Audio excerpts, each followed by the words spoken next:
Merci. Monsieur le commissaire, j'ai écouté avec intérêt votre présentation et le principal problème dans le secteur du numérique est que l'Union européenne n'a pas pris assez les choses en main.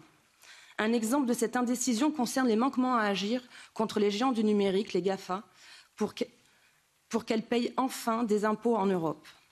Après l'échec d'initiatives européennes, le gouvernement français a alors proposé une taxe de 3% sur le chiffre d'affaires des entreprises technologiques. Les GAFA font des milliards de bénéfices et payent pourtant beaucoup moins d'impôts que les autres entreprises françaises. C'est 14 points d'impôts de moins que les PME européennes. Comment les PME et les start-up européennes devraient-elles prospérer face à une concurrence aussi déloyale?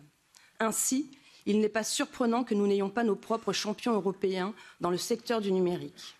En réplique de l'éphémère taxe de 3%, Donald Trump a décidé de taxer l'équivalent de 2,4 milliards de dollars de produits français, notamment le vin et le fromage. Pot de fer contre pot de terre, la mise en œuvre de cette taxe française vient d'être reportée. À mon avis, c'est une défaite pour la France et pour l'Europe. Vous avez mentionné très récemment que si aucun accord n'était conclu au niveau de l'OCDE, l'Union européenne appliquerait sa propre taxe sur les géants du numérique.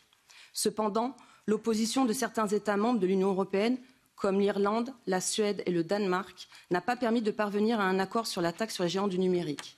J'ai donc deux questions. La première, compte tenu de l'opposition antérieure, pensez-vous qu'une taxe sur les géants du numérique est faisable au niveau de l'Union européenne et comment allez-vous faire? La seconde, comment être certain que l'Union européenne prendra des mesures de rétorsion si les États-Unis devaient alourdir les droits de douane sur les importations françaises et européennes? Je vous remercie. Merci.